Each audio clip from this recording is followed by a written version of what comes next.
معیشت کا معاملہ کفر اسلام کا مسئلہ ہے۔ دیکھیں ہمارے یہاں پہ ایک مقولہ ہے گورنمنٹ آفیشلز کے حوالے سے کہ کام نہ کرنے کی تنخواہ لیتے ہیں اور کام کرنے کے الگ سے عوام سے اوپر کی کمائی ملائی۔ اگر کوئی لیگل وے سے موو کرنا چاہے تو اس کے لیے بڑی مشکلات ہیں، اور اگر کوئی کرپٹ ہو کے موو کرنا چاہے تو اس کے لیے سیکنڈز میں یہ کام ہو جائے۔ ہمارے جو سسٹم میں 1500 سے 1800 ارب کی کرپشن کی وجہ سے 25 سے 30 ہزار کا ٹیکس چوری ہوتا ہے۔ ایک NTN نمبر ہوتا ہے، نیشنل ٹیکس نمبر، وہ کیا بلا ہے اور اس کو الگ سے کیوں ایشو کیا جاتا ہے؟ اور اسلام کا ڈیزائن یہ ہے کہ تجارت کو آزاد کرو، جاب کریٹ کرو، لوگوں کو کمانے کا موقع دو۔ تو ہر طبقے کو چاہیے، جو بھی طبقہ ہے، جو رولنگ پارٹی جتنی ہے وہ پارٹیز، ایلیٹ کلاس جو بھی ہے، جو ادارے ہیں سارے، اور اس کے ساتھ ساتھ جو ہمارے علماء ہیں یہ بیٹھے ہیں اور یہ اس ملک کو دلدل سے نکالنے کے لیے ایک حکمت عملی جس کو اسٹریٹجی کہا جاتا ہے وہ بنائیں اور پیش کریں۔ اسلامک اسکالر مفتی محمد یوسف تیبی حفظہ اللہ تعالی، فاضل مدینہ یونیورسٹی۔ بسم اللہ والصلاۃ والسلام علی رسول اللہ۔ رب اشرح لی صدری ویسر لی امری واحلل عقدۃ من لسانی یفقہوا قولی۔ اللہم صلی وسلم علی نبینا محمد وعلی آلہ وصحبہ وسلم تسلیما کثیرا۔ سامعین محترم، ہم نہد کے پلیٹ فارم سے آپ کے لیے پاکستان کی اکنامکس کو سمجھنے کے لیے ایک پروگرام لے کے حاضر ہوئے ہیں، اور اسلامک اکنامکس کے حوالے سے ہمارے پاس ماہر تعلیم اور اکنامکس کو اسلام کی روشنی میں ویل ڈیفائن کرنے والی شخصیت یوسف تیبی صاحب حفظہ اللہ تبارک و تعالیٰ کی ہے۔ سر خوش آمدید، آپ کے وقت نکالنے کا شکریہ۔ اور اس کے ساتھ ہمارے ساتھ اسٹوڈیو میں موجود ہیں غلام مرتضیٰ قریشی صاحب، کراچی سے تشریف لائے ہیں۔ کراچی سے تعلق ہے، پاکستان کی اکنامکس کو، ٹیکس نیٹ کو، اس سے ریلیٹڈ جتنی بھی ہماری اصلاحات ہیں ان کو بڑے اچھے سے سمجھتے بھی ہیں، اور پریکٹیکلی ان کا ایک اچھا وسیع تجربہ بھی ہے۔ سر بہت شکریہ آپ کی آمد کا، آپ کے وقت نکالنے کا۔ اچھا سر قریشی صاحب، پہلا سوال آپ سے ہے، یہ ہم نے پچھلے پروگرام میں بھی ڈسکس کیا کہ بجٹ، پھر ہمارا انکم ٹیکس، سیل ٹیکس اور اس طرح کی ساری چیزیں۔ اب اس میں یہ ہے کہ ہمارا جو سیل ٹیکس ہے یہ پچھلے سال کی نسبت اس سال اس میں کچھ چینج کیا گیا ہے، بڑھایا گیا ہے۔ اس میں عوام کے لیے کوئی ریلیف ہے یا مشکلات ہیں یا کیا ہے، اور اس کو کس طرح سے دیکھنا چاہیے؟ تھینک یو سر اس میں اصل میں یہ کہ جو ہمارا انڈائریکٹ ٹیکس ہے، سیلس ٹیکس، یہ پہلے سے بڑھا کر 18% کر دیا گیا ہے۔ تو ڈیفینیٹلی جو بھی پاکستانی جو بھی وہ پروڈکٹ خریدے گا جس پہ ٹیکس لگے گا اس کو 18% اوپر پیسے دینے پڑیں گے، 100 روپے پہ 18%۔ ٹھیک ہے، تو ڈیفینیٹلی اس کی قوت خرید پہ ضرور فرق آئے گا۔ وہ جتنی پہلے چیزیں خرید سکتا تھا، ویسے بھی آپ کو پتہ ہے کہ جو ابھی اکانومی ہماری خراب ہوتی جا رہی ہے اور جو ڈالر کے مقابلے میں ہمارے روپی کی جو قدر اور قیمت ہے وہ کم ہوتی جا رہی ہے اور ڈالر بڑھتا جا رہا ہے، اور بہت سارے ہمارے مسائل جو بیلنس آف پیمنٹس کے ہیں، پھر ہمارے جو ٹریڈ ڈیفیسٹ ہے، اس کے علاوہ ہمارا بجٹ ڈیفیسٹ ہے، کرنٹ اکاؤنٹ جو ڈیفیسٹ ہے، بہت ساری چیزیں، ارننگ کے مواقع بھی بہت کم ہے۔ تو یہاں پر یہ کہ یعنی جو ڈیولپڈ کنٹریز ہوتی ہیں اس میں انکم پہ زیادہ ٹیکس لگا کر لوگوں کو نیٹ میں لا کر، تاکہ وہ جو ٹیکس کلیکٹ ہو اور لوگوں پہ خرچ ہو، لوگوں کی زندگیوں میں بہتری آئے، جو ملک ہیں وہ خود بہتر طریقے سے چل سکیں، ان کے مسائل کم ہو، جو معاشی مسائل بہت کم ہو۔ اب یہ سلوشن لانگ ٹرم نہیں ہے جو آپ اتنا بڑا 18%۔ اب یہاں پر دو چیزیں ہوتی ہیں، جب بھی سیلس ٹیکس کے حوالے سے بات کی جاتی ہے تو جو مینوفیکچرر ہے، ہول سیلر ہے، یا اگلے جو بندے جو گڈس اگلوں کو بیچ رہے ہیں، جو اس کو کہتے ہیں ٹیکسیبل سپلائز، اب یہاں پر ایک تو 18% یہ ہو گیا۔ اگر آپ ان رجسٹرڈ پرسن کو سیل کریں گے تو 4% اس پہ فردر ٹیکس بھی الگ ہوگا، یعنی یہ اب اس کی سیرا ہو جائے گی 22%۔ اور وہ آپ ان رجسٹرڈ پرسن کو اگر شیئر سیل کر بھی رہے ہیں تو وہ ان رجسٹرڈ پرسن آگے عام لوگوں کو، جو پبلک ہے، میسز ہے، اس کو سیل کرے گا، یعنی وہ بھی برڈن جو ہے یعنی پاس آن افیکٹ ہے، یعنی اس پورے کے پورے ٹیکس کا بوجھ عام آدمی پہ پڑتا ہے، اس کی زندگی پہ پڑتا ہے۔ ٹھیک ہے، تو یعنی ہمیں جو ٹیکس ریفارمز کرنے کی ضرورت تھی، ٹیکس نیٹ میں لوگوں کو جو نہیں ہے ان کو لانے کی ضرورت تھی، ہمارے ٹیکس کو ایفیشینٹ، اب یہاں پر ایک لفظ ہوتا ہے ایفیشنسی اور ایک ہوتا ہے ان ایفیشنسی۔ ٹھیک ہے، اب اکانومی میں جب اس کی بات کرتے ہیں تو ان ایفیشنسی یعنی کہ جہاں پر کرپٹ پریکٹسز ہوں، اور آپ کی اکانومی پراپرلی رن کی نہیں جا رہے ہو, آپ کے ادارے بہت کمزور ہوں جیسے یہاں ہمارا حال ہے. اور ایفیشنسی یہ ہوتی ہے کہ آپ کی ایک جو آپ کا روپیہ جو کلیکٹ ہو رہا ہے لوگوں سے شفافیت کے ساتھ, اور وہ خرچ ہوتا ہے اور اس کو پتہ لگتا ہے کہ یہ لوگوں کی بھلائی کے لیے خرچ ہو رہا ہے. بالکل ٹھیک تو ہے, یعنی میں پے کر رہا ہوں تو مجھے اس کا ریوارڈ مل رہا ہے. بالکل, تو یہ لوگوں پر بوجھ ہے اور بہت بڑا بوجھ ہے. اور جب تک آپ اسٹرکچرل ریفارمس نہیں لاتے, اب جیسے آپ نے پہلے سوال کیا تھا کہ ایف بی آر, اب شبر زیدی کو میں کوٹ کر رہا ہوں, میں اپنی بات نہیں کر رہا. انہوں نے کہا جب میں ایف بی آر کا چیئرمین تھا تو 26,000 یا 25,000 ملازمین کو میں نے کہا کہ آپ صرف گھر چلے جائیں, آپ کو سیلری ملے گی جب تک آپ ریٹائر نہ ہوں. ان لوگوں نے ہڑتال کر دی. یعنی اس کا مقصد یہ ہے کہ وہ انیفیشنسی اتنی ہے. اب یہ کہا جاتا ہے, ہم نے سنا ہے, میں اس کا ڈیٹا یعنی کہ آپ کو بتا رہا ہوں کہ یہ چیزیں جو بڑے بڑے ٹیکس لائرس ہیں یا جو اکانومی میں ایکسپرٹ ہو کہتے ہیں کہ جی ہمارے جو سسٹم میں 1,500 سے 1,800 ارب کی کرپشن کی وجہ سے 25 سے 30 ہزار کا ٹیکس چوری ہوتا ہے. ٹھیک ہے, یعنی ہمارے جو ٹیکس لاگو کرنے سے لے کے اس کے علاوہ ٹیکس کلیکشن کے معاملات, اس کے علاوہ ایڈمنسٹریشن کے معاملات, سارے کے سارے کوشچن کافی ساری چیزیں ایسی ہیں جو کنٹرول میں نہیں ہے اور لوپ ہے کافی سارا. بہت سارے لوگ. اچھا شیخ صاحب, اسی حوالے سے ایک بات ابھی ذہن میں آئی ہے, اور وہ یہ ہے کہ ہمارے یہاں پہ ایک مقولہ ہے گورنمنٹ آفیشلس کے حوالے سے کہ کام نہ کرنے کی تنخواہ لیتے ہیں اور کام کرنے کے الگ سے عوام سے اوپر کی کمائی ملائی انڈر دا ٹیبل یا کچھ اس طرح کی ایک اکنامیکل سسٹم یا چین بنائی ہوئی ہے. اگر کوئی لیگل وے سے موو کرنا چاہے تو اس کے لیے بڑی مشکلات ہیں, اور اگر کوئی کرپٹ ہو کے موو کرنا چاہے تو اس کے لیے سیکنڈس میں یہ کام ہو جاتا ہے. کہتے ہیں میری فائل کو پہیے لگ جاتے ہیں. بالکل ایسے ہی ہے. اچھا, یہ اس طرح کی جو کمائی ہے یا اس کو اپنا حق سمجھنا, جیسے ابھی قرائی صاحب بھی کوٹ کر رہے تھے کہ شبر زیدی صاحب نے ایک بڑی تعداد جو تھی ملازمین کی ان سے کہا کہ آپ گھر چلے جائیں, آپ کی جو طے شدہ سیلری ہے وہ آپ کو آپ کے گھر ملے گی انٹل کہ آپ ریٹائرڈ ہوتے ہیں. تو ان کے سٹرائک پہ نہ جانے کی غالباً وجہ یہ بھی ہوگی کہ اوپر والی کمائی اور یا جو فائلوں کو وہ پہیے لگاتے ہیں تو وہ رک رہے تھے. تو یہ جو کمائی ہوتی ہے یا ہمارے ہاں ایک سسٹم ہے پورا, اس کو ہم اسلامی اکنامکس میں کس طرح اس کو دیکھتے ہیں یا کیا ہے؟ بسم اللہ الرحمن الرحیم. پہلی بات تو یہ کہ یہ تو 2 اور 2 4 والی بات ہے. ٹھیک ہے, کہ میں سمجھتا ہوں لینے والا دینے والا سب اس کو غلط ہی سمجھ رہے ہوتے ہیں. بالکل ٹھیک. کوئی بھی اس کو مطلب یہ تو پوچھنے والی بات نہیں ہے. لیکن اس میں جو سوال بنتا ہے وہ یہ بن سکتا ہے کہ جو آدمی مجبور ہے, اس کا جائز کام بھی نہیں ہو سک رہا, وہ کیا کرے. بالکل. سپوز کہ آپ جا رہے ہیں اور آپ کی گاڑی کو روک لیا پولیس والے نے, اور وہ کہہ رہا بھائی صاحب چائے چاہیے, بس میں نہیں جانے دوں گا.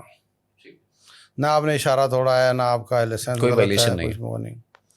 تو ایسی صورت میں اسی طرح آپ جاتے ہیں کسی جگہ فائل لے کر امپلائی بننے کے لیے, تو وہ کہتے ہیں کہ کوالیفیکیشن وائز بھی تو سب سے آگے ہے اور جو اس طرح تجربہ بھی سب سے زیادہ ہے, قابلیت پوری ہے. ہاں باری تو تیری ہے لیکن ہم تجھے ایسے نہیں دیں گے. ایسے ہی آپ اپنی پروڈکٹ لے کر جاتے ہیں. بعض پروڈکٹ ہوتی ہیں اینڈ پروڈکٹ اور بعض ہوتی ہیں جو خام مال کے طور پہ استعمال ہو رہی ہوتی ہیں. تو آپ کسی فیکٹری والے کے پاس جاتے ہیں, میرا مال لینا شروع کرو, تو وہ کہتا ہے بھائی صاحب سستا بھی تیرا ہے, اچھا بھی تیرا ہے, مگر یہ تو مجھے کچھ دو گے تو میں اس کو یہاں لاگو کروں گا. میرے ساتھ صحیح. ان تمام صورتوں میں اگر تو یہ صورتحال ہو کہ آپ کا ہی مال اچھا ہو, ڈاکٹر صاحب آپ بھی جانتے ہی ہیں کہ ایک دوائی ہے وہ آپ سے کہا جاتا ہے کہ آپ پیسے دو گے, ہم آپ کو پیسے دیں گے تو یہ لکھو. بالکل ایسی میڈیکل ایپ آتے ہیں. اگر آپ کے پاس اگر اس کی دوائی ہی مریض کے لیے اچھی اور سستی بھی ہے اور آپ اپنی امانت داری کے حساب سے بھی وہی لکھ رہے ہیں, تو پھر تو ٹھیک. ہے. پھر اگر وہ کوئی دیتا بھی ہے تو ٹھیک ہے, کیونکہ آپ نے نہ مانگا ہے اور آپ کی جو امانت داری وہی تقاضا کرتی ہے. آسکنگ نہ ہو تو ایز گفٹ اس طرح کی چیز ٹھیک ہے. میں یہ کہہ رہا ہوں کہ اس گفٹ کا امپیکٹ غلط نہ ہو, آپ اس کی وجہ سے کچھ نہ کر رہے ہوں. بالکل صحیح ہے. دوسری طرف یہ ہے کہ نوکری آپ کو پتہ ہے کہ میرا ہی حق ہے, آپ پیسے کی وجہ سے کسی کا حق نہیں مار رہے, تو آپ کا دینا جائز ہو جائے گا اور ان کا لینا جائز نہیں ہوگا. آپ کا دینا رشوت نہیں کہلائے گا, ان کا لینا یعنی رشوت سادے انداز میں یہ ہے کہ اگر کام نہیں ہو رہا لیکن آپ رائٹ پہ ہیں اور صحیح کھڑے ہیں تو آپ اپنے اس جائز کام کے لیے اس طرح سے اگر موو کرتے ہیں تو آپ گناہ گار نہیں ہیں.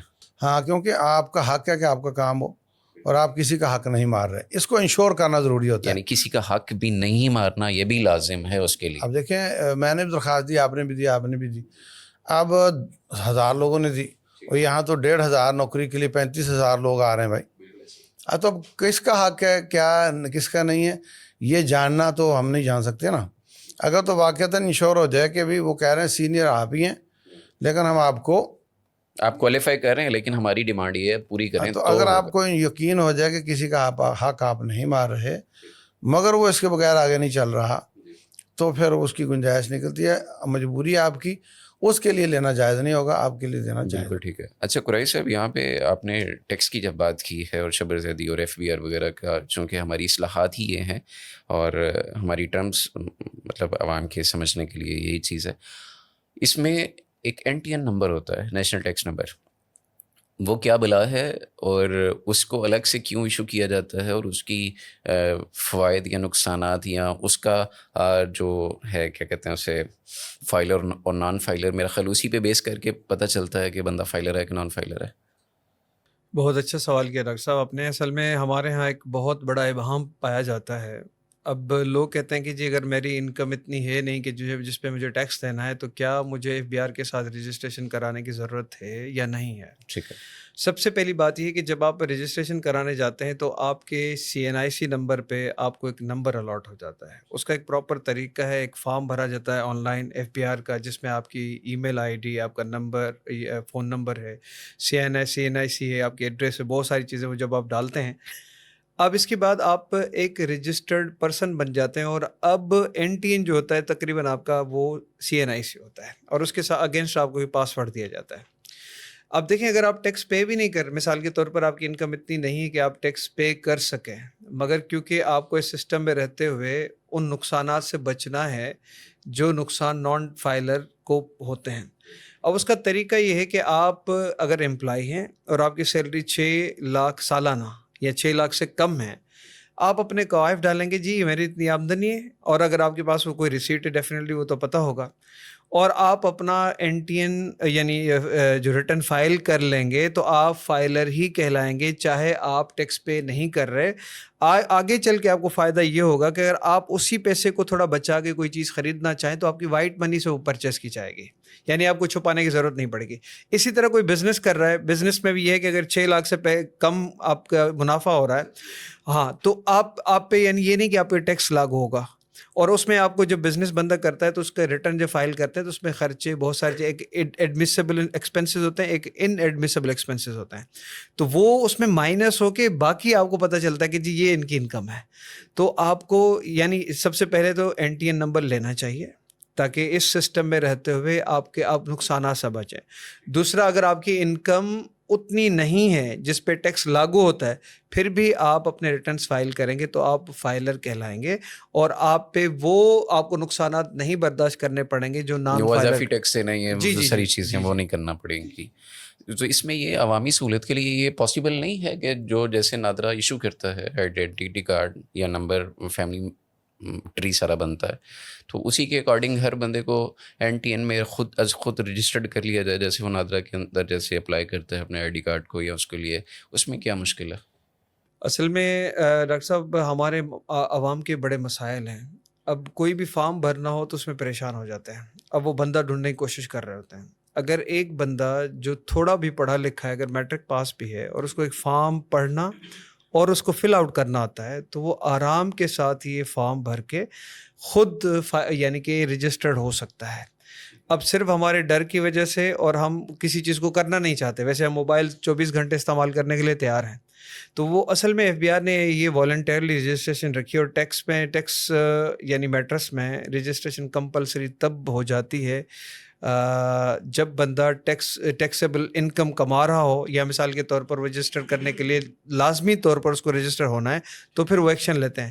مگر عوام کو خود چاہیے کہ وہ فارم بھر کے اور رجسٹرڈ ہو جائیں, اور یہ اتنا مشکل فارم نہیں ہے. اس میں ایک مسئلہ یہ بھی ہو رہا ہے کہ چیریٹی والا ادارہ ہے, مدرسہ ہے, تعلیم ہو رہی ہے, بولے تم بھی NTN لو, ادارے کا NTN لو بھائی, یہ کیا چکر ہے؟ اصل میں شیخ صاحب اس میں بات یہ ہے کہ جو نان گورنمنٹل آرگنائزیشنس ہیں جس کو ہم کہتے ہیں کہ not for NGOs profit sector جو ہے. اب اس کو رجسٹریشن کے مختلف طریقے ہیں، جیسے کہ ٹرسٹ ایک رجسٹر ہو گیا. اب ڈیفینیٹلی آپ کے پاس انکم آ رہی ہے، چاہے ڈونیشنس کی صورت میں آ رہی ہے، کوئی لوگ آپ کو عطیات دے رہے ہیں، صدقات دے رہے ہیں، یا زکوٰۃ دے رہے ہیں، یا عشر دے رہے ہیں، کچھ بھی دے رہے ہیں. اب وہ اس کی انکم تو مانی جائے گی نا کہ یہ انکم آ رہی ہے، مگر آپ کیونکہ وہ خرچ کر رہے ہیں ان لوگوں پہ جو کہ انڈر پریویلیجڈ ہیں جی، اور آپ خود پہ نہیں کر رہے. اس کا ایک طریقہ ہے پورا ایف بی آر نے دیا ہے کہ آپ کچھ فارمیلٹیز ہیں، وہ سارے جو رجسٹریشن کے آپ کے پاس سرٹیفکیٹس ہیں، آپ کے خرچے کیسے ہو رہے ہیں، کس طرح کر رہے ہیں، وہ پھر جو کنسرنڈ آپ کا کمشنر ہے اس کے پاس جب اپلیکیشن موو کرتے ہیں انڈر انکم ٹیکس آرڈیننس 2001، تو وہ آپ کے ڈاکیومنٹس کو دیکھ کے سیٹسفائی ہو کر آپ کو ایک ایگزمپشن سرٹیفکیٹ دیتا ہے. پھر آپ رجسٹر ہوتے ہیں، آپ ریٹرن بھی فائل کرتے ہیں، مگر آپ بتاتے ہیں کہ آپ کی جتنی بھی انکم ہے یہ ایگزامپٹ ہے، اس پہ کوئی ٹیکس نہیں ہے. یہ تو خیر بہت مشکل ہے اس کی ایگزمپشن آج کل تو. قانونی طور پہ وہ باؤنڈ ہیں، اگر آپ اپنی فارمیلٹی ساری پوری کر لیتے ہیں تو آپ کو ایگزمپشن دینے کی یعنی وہ لازمی طور پہ دینی چاہیے ان کو. صحیح. اچھا، سیلز ٹیکس جو ہے ہمارے سوسائٹی کے اندر یہ ایک بڑا، اس کے بارے میں یہ ہے کہ جبرن بھی لیا جاتا ہے. مطلب جبرن سے مطلب یہ ہے کہ آپ نے اپنی کوئی ضرورت کی کوئی چھوٹی سی چیز بھی، شیمپو بھی خریدنا ہے یا کوئی اس طرح کی چیز، تو اس پہ آپ کا یہ ٹیکس دیا آ رہا ہے، آپ نے دینا ہے، پے کرنا ہے. تو یہ جب بجٹ آتا ہے تو پھر اس کے ساتھ اس میں بعض اوقات اضافہ کیا جاتا ہے، ایوری ایئر کر لیا جاتا ہے، جیسے کہ بھی کیا گیا ہے. تو یہ بوجھ کس کے لیے ہے اور یہ بوجھ کیوں لگتا ہے؟ یہ بوجھ عوام پہ ہے کیونکہ انڈائریکٹ ٹیکس ہے، یہ آپ کی انکم پہ نہیں. یعنی اب میں اس کو یہ سمجھاؤں کہ میں کوئی انکم ارن کر رہا ہوں اور اس انکم ارننگ پہ بھی ٹیکس دے رہا ہوں. میں نے 50,000 کمائے اس پہ دیا مہینے میں، اور سالانہ مثال میں نے 1 لاکھ روپے مہینے میں کمائے، 12 لاکھ روپے میں نے سالانہ کمائے، اور میری انکم اس زمرے میں آتی ہے کہ مجھے ٹیکس پے کرنا ہے. میں نے ٹیکس پے کر لیا. اب جب وہ جو میرے پاس وائٹ انکم ہے، اب مجھے جب بھی کوئی چیز خریدنی پڑے گی تو اسی انکم پہ جو آلریڈی میں ڈائریکٹ ٹیکس دے چکا ہوں اسی میں مزید کنزمپشن ٹیکس دوں گا جو کہ سیل ٹیکس ہے. یعنی جو وہ میری انکم ہے اس میں ڈائریکٹ ٹیکس بھی لگایا جا رہا ہے، اور انڈائریکٹ ٹیکس جب بھی میں اس سے کچھ بھی لوں گا تو مجھے ٹیکس چارج تو یہ کر ظلم نہیں ہے؟ یہ ظاہر گورنمنٹ کے یعنی کہ جو ہماری حکومتیں ہیں، جو پارلیمنٹ ہے، ان چیزوں کو سوچنا چاہیے اور چینجز لانے کی بہت ضرورت ہے تاکہ عوام کو ریلیف مل سکے.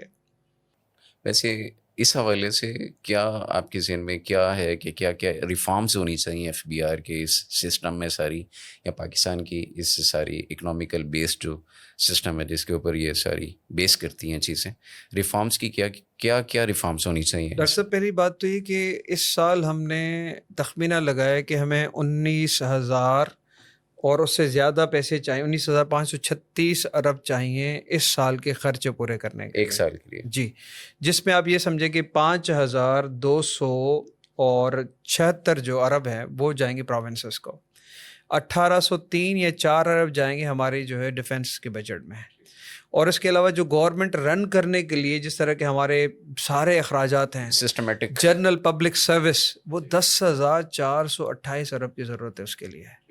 تو اب جو ہمارا جو مثال کے طور پر ٹارگیٹ ہے کہ جی ہم جو ٹیکسز کی مد میں پیسہ کلیکٹ کریں گے وہ کریں گے 9,200 ارب، اور ٹوٹل ہمیں جو یعنی کہ جو پیسہ چاہیے وہ 19,000 سے زیادہ ارب چاہیے، 19,536 ارب چاہیے. ٹھیک ہے، اب جب میں 9,000 ارب جنریٹ کر سکتا ہوں اپنے ٹیکسز سے، اب باقی پیسے کہاں آئیں گے؟ باقی آئیں گے قرضوں سے. اب جو پہلے ہم نے قرضے لیے ہیں وہ بھی ہمیں سے واپس کرنے ہیں، اور جو نئے قرضے ہیں اس قرضوں کو آگے چل کے واپس کرنا ہے. اور پھر اس میں مسئلہ یہ ہوتا ہے کہ میں اپنے ملک میں بیٹھا ہوا ہوں اور مجھے چیزیں باہر سے منگوانی ہے، مثال کے طور پر مجھے دالیں باہر سے منگوانی ہے، مجھے آئل بھی باہر سے منگوانا ہے، حالانکہ یہ اس ملک کی صورتحال ہے جو ایگریکلچر کنٹری ہے، جس کی 45% عوام ایگریکلچر پہ بیس کرتی ہے. اب یہ ہے کہ یعنی کہ جو 1,000 ارب سے زیادہ پیسہ ہے، میں جب قرضہ لوں گا اور اس کے بعد پھر مجھے قرضہ واپس بھی کرنا ہے، تو یعنی کہ دیر از اے ہیوج پرابلم، کوئی بہت بڑا پرابلم ہے جس کو حل کرنے کی طرف ہم سوچ نہیں رہے. مثال کے طور پر آپ دیکھیں گے کہ پروونس میں چیف منسٹر بھی اور تو گورنر بھی ہے, اور دونوں کے گھروں کے خرچے اور اخراجات اور گاڑیاں ساری دیکھیں تو کیا ہیں. ہر ڈپارٹمنٹ میں گاڑیاں بھی لوگوں کو دی جاتی ہیں, پیٹرول بھی فری میں دیا جاتا ہے. تو ہمیں بہت زیادہ خرچوں کو کٹ کرنے کی ضرورت ہے. اب مثال کے طور پر پیٹرول میں خریدنے کے لیے میرے پاس پیسے نہیں ہیں, مگر میں پیٹرول خرید کے پھر وہ مراعات کی مد میں اپنے افسران کو دے رہا ہوں. جسٹیفائی بھی کرتے ہیں. تو ہمیں بہت اسٹرکچرل چینجز کی ضرورت ہے. اب جب تک یہ نہیں کریں گے تو ہم قرضوں میں ڈوبتے جائیں گے. اب یہاں پر ریسٹرکچرنگ کا سوال ہوتا ہے. اچھا, یہاں پہ ایک چیز اور بھی ہے کہ ہم شیخ صاحب بجٹ میں ہم زیادہ ایک بڑی جو سب سے بڑی اماؤنٹ ہوتی ہے ہر سال جب بجٹ آتا ہے تو پچھلے قرضوں کی اور اس کے ساتھ جو سود ہوتا ہے بجٹ کے اندر وہ سب سے پہلے ہم وہ ادھر پے کرتے ہیں. اس کا ایک بڑا ایفیکٹ یہ ہوتا ہے کہ ہماری ایک بڑی اماؤنٹ ادھر چلی جاتی ہے, اور پھر اس کے بعد ہمیں باقی کو چلانے کے لیے رن کرنے کے لیے پھر مزید نئے قرضوں کی تلاش ہوتی ہے, جیسے کہ ابھی بھی ہو رہا ہے. اور یہ جو سود ہم دیتے ہیں اس سے جان چھڑانے کا کیا طریقہ کار ہو سکتا ہے, یا اس کو روکا بھی جا سکتا ہے؟ آپ ماشاء اللہ دونوں اسلامک بھی اور دوسرے سسٹم کو بھی سمجھتے ہیں, تو تھوڑا سا اس پہ روشنی ڈال دیں. کرنے کے کام اور ہوتے ہیں, باتیں تو ہم کر ہی سکتے ہیں. بالکل ٹھیک. بات یہ ہے کہ آپ اپنے گھر کو سامنے رکھیں. اگر آپ کی آمدن کم ہے اور اخراجات زیادہ ہیں تو آپ گھر میں کیا کریں گے؟ اگر آپ پر قرض بھی ہے اور وہ بھی واپس کرنا ہے, بالکل ٹھیک. جو آپ وہاں کریں گے وہی آپ کو ایک ملک میں کرنا چاہیے. تو ان میں پہلی بات تو یہ ہے کہ آپ کہو گے کہ اب کفایت شعاری کرو. اگر ہر بچہ ایک کمرے میں پنکھا لگا کے سوتا ہے تو اب نہیں بھائی, ایک پنکھے کے نیچے زیادہ سو جاؤ. بالکل ٹھیک ہے. تو وہ جو ہے نا ہمارا جو بات کر رہے تھے بھائی بھی کہ گاڑیاں اور بڑے بڑے گھر, اب گورنری سسٹم جو ہے اب اس کی کوئی سمجھ نہیں آتی کہ جب وزیر اعلیٰ سارے کام کر رہا ہے کیا ہے یہ, اس کا اتنا بڑا گورنر اس کس کام کا ہے اس کا. اور اگر پیرالل ہوتے ہیں نا سارے موجود. ہاں مطلب ایک وزیر اعلیٰ جو کام کر رہا ہے اس کا جو کام تعلیم وغیرہ کا گورنر کرتا ہے اس کو ایک وزیر الگ اس کو دے دو یار, بات ختم. بالکل ٹھیک ہے. تو اس طرح کے میجر چینجز لا کر اپنے اخراجات کم کرنے چاہیے. ہماری حالت تو یہ ہے کہ ہم وہ چیزیں بھی امپورٹ کر رہے ہیں جس کو ہنسی آتی ہے سن کر. کتوں اور بلیوں کی خوراک امپورٹ ہو رہی پاکستان میں. ابھی پچھلے دنوں کافی اس پہ پابندی ہر قسم کی امپورٹ پہ تھی, اور جب اجازت ملی ہے تو اس میں مینشن ہوا, میں نے خود پڑھا ہے کہ جانوروں کی خوراک بھی آئے گی باہر سے. مطلب آپ اندازہ لگائیں کہ ایسا ملک, انسان بھوکے مر رہے ہیں اور جانوروں کا جانوروں فکر. کی خوراک باہر سے آ رہی ہے. اسی طرح کنزمپشن بھی مینج نہیں ہے نا. ایک پنکھا ہے وہ لیتا ہے 55 واٹ, ٹھیک ہے, وہ بھی گجرانوالہ میں ہی بنتا ہے, اور ایک 75 واٹ لیتا ہے, اور جو پرانے پنکھے جو لگے ہوئے ہیں وہ 140 واٹ لیتے ہیں. اچھا, تو کوئی ایسا ادارہ ہو جو ان اداروں کو کنٹرول کرے, کوالٹی کنٹرول کرے. تم اس طرح کی چیز بناؤ, اس طرح کی نہ بناؤ. انہی حالات میں جب بجلی بہت مہنگی ہو رہی ہے, بجلی والے ہیٹر بھی بک رہے ہیں. بالکل ٹھیک, ایسے ہی. اور انہی حالات میں یہ سب چل رہا ہے, اے سی بھی بک رہے ہیں. سودی معیشت کا کام ہے کہ وہ امیر کو امیر تر کرتی ہے, غریب کو غریب تر کرتی ہے. ایک سروے یہ بھی آیا ہے کہ چھوٹی گاڑیوں کی قیمتیں کم ہو گئی ہیں, ہاں جی, اور بڑی گاڑیوں کی بڑھ گئی ہیں. اس کی وجہ یہ کہ جو بیچ کا طبقہ چھوٹی گاڑیوں والا تھا نا وہ مر رہا ہے, اور بالکل بیچ میں فاصلہ بڑھ رہا ہے.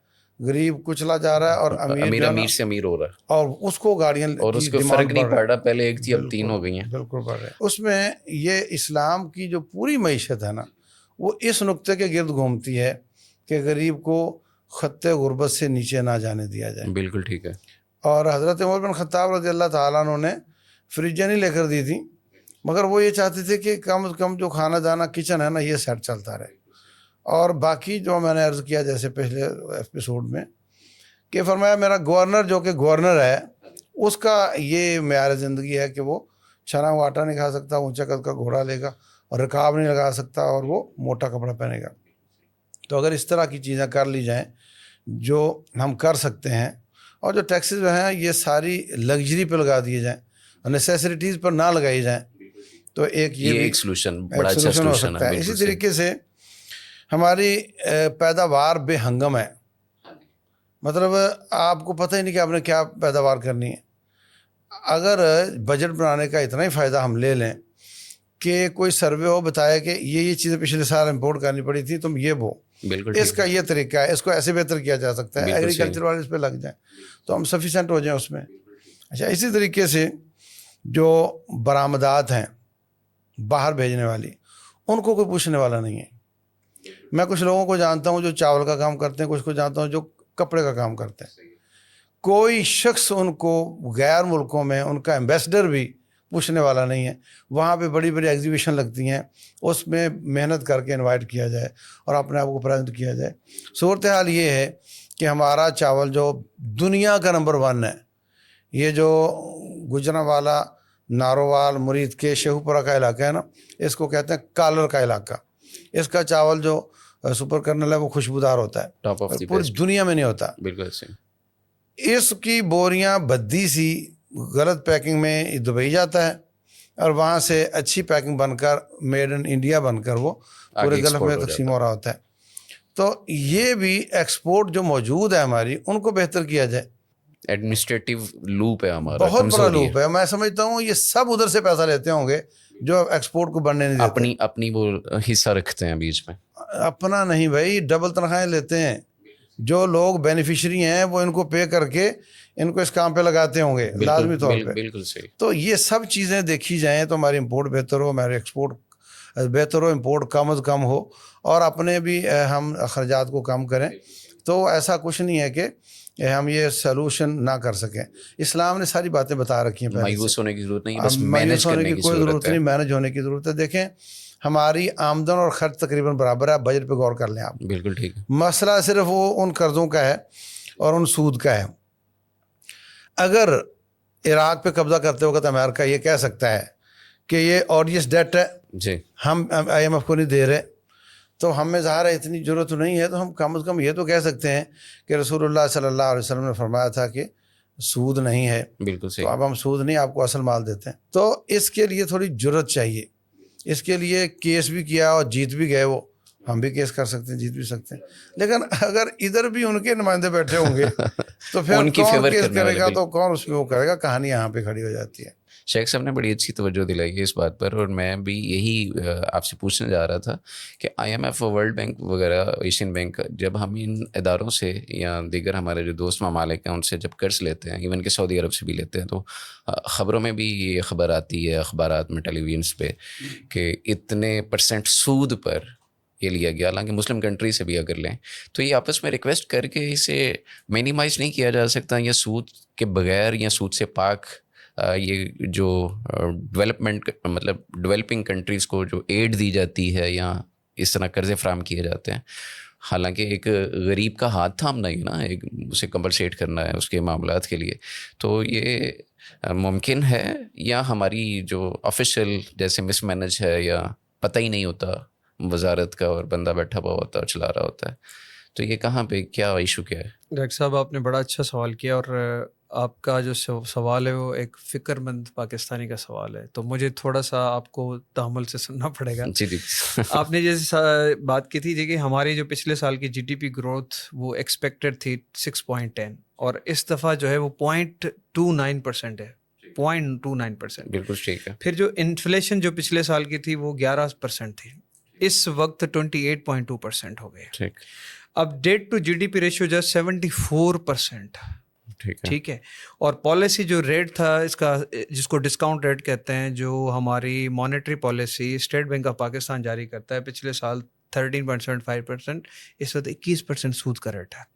اب دیکھیں we have to consider various factors, بہت سارے فیکٹرس کو ہمیں دیکھنا پڑے گا. سب سے پہلے تو ہمارے یہاں اسٹیبلٹی نہیں ہے, جو پولیٹیکل اسٹیبلٹی ہے ہی نہیں ہے. بالکل صحیح. یعنی ایک دوسرے کو صرف گالم گلوچ, اور یعنی دیکھیں لیگ پولنگ ہے, نیچا میں دکھانا. مثال کے طور پر ہم 4 ایک خاندان کے لوگ ہیں, ہم دیکھیں گے کہ ہمارے گھر میں جو کرائسس ہیں ان کو حل کرنے کے لیے آپ کا, شیخ صاحب کا, میرا کیا رول ہے, ہماری کہاں غلطیاں ہیں, ہم ان غلطیوں کو کیسے سدھار سکتے ہیں. سب سے پہلے تو یہ ہے کہ جو ہماری ایلیٹ کلاس ہے, جو elite class, elite means elite, بالکل صحیح, اس کو سوچنا پڑے گا کہ ہماری وجہ سے, ہماری چپ کلش جھگڑوں کی وجہ سے اور ہماری عیاشیوں کی وجہ سے یہ عوام اور پورا ملک جو ہے وہ اس وقت